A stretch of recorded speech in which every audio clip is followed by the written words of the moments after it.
ஸ்ரீ சமயபுரம் மாரியம்மன் மகிமை. ஒரு காலத்தில் சமயபுரம் கிராமத்தில் மக்கள் அனைவரும் நன்றாக வாழ்ந்து வந்தனர். ஆனால் திடீர் என ஒரு கடும் தொற்று நோய் பரவியது. மக்கள் சிரமத்துக்குள்ளாகி எந்த மருந்துகளும் பயனளிக்கவில்லை. வேதனை, அச்சம், துயரத்தில் மூழ்கிய கிராம மக்கள் இறுதி நம்பிக்கையாக சமயபுரம் மாரியம்மனை நோக்கி கதறி ஓடி வேண்டினர்.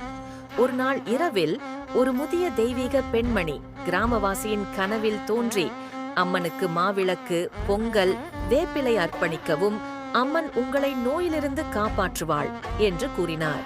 அடுத்த நாள் கிராம மக்கள் அனைவரும் அம்மன் கோயிலுக்கு சென்று மாவிளக்கு, பொங்கல், வேப்பிலை, மஞ்சள் ஆகியவை அர்ப்பணித்து தாழ்மையுடன் அம்மனை வேண்டினர்.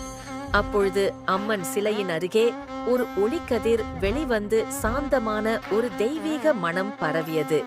அடுத்த நாள் காலை அனைவரும் ஆச்சரியத்தில் உறைந்து போனார்கள்.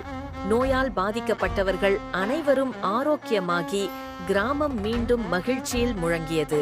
மக்கள் இது மாரியம்மன் அருளால் நடந்த அதிசயம் என நம்பினர்.